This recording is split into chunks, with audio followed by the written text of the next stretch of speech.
হেৰাল সীমা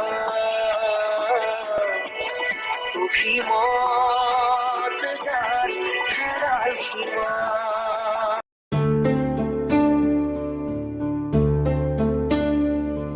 পেজ 36 প্ৰয় কৈছিল,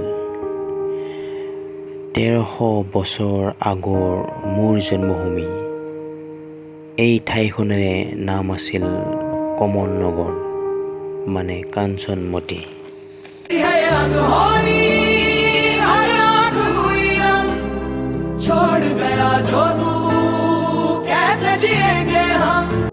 হয় কাঞ্চনমতী, নাজানো হেজাৰ বছৰ আগতেও যদি এই নদীৰ নাম দিহিঙে আছিল, হয়তো থাকিব পাৰে, কিন্তু থাকিলেও তাৰ যি চোৱা অন্ততঃ কমল নগৰৰ মাজেদি বৈ গৈছিল, সেই চোৱাৰ নাম কমল নগৰৰ পুৰবাসীয়ে কাঞ্চনমতীয়ে ৰাখিছিল।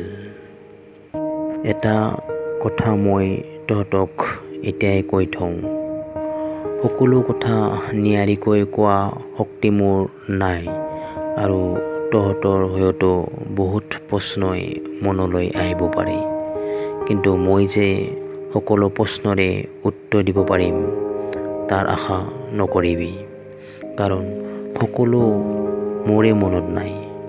মই মাথো 2 বছৰৰ ঘটনাৱলী ক'ম, তহঁতে একো প্ৰতিবাদ নকৰাকৈ শুনি যা। মই যিমানখিনি পাৰোঁ শক্তি অনুযায়ী মোৰ অতীত কাহিনীৰ একো বাদ নিদিওঁ, কিন্তু তাকে কৰিবলৈ হ'লে মই তহঁতক কমল নগৰৰ চমু পৰিচয় এটা দি ল'ব লাগিব। তাক শুনাৰ লগে লগে এই ছবিখনৰ লগত ৰিজাই চাই গ'লেই সকলো অতি সুন্দৰকৈ বুজিব পাৰিবি। শুন তেতিয়াহ'লে।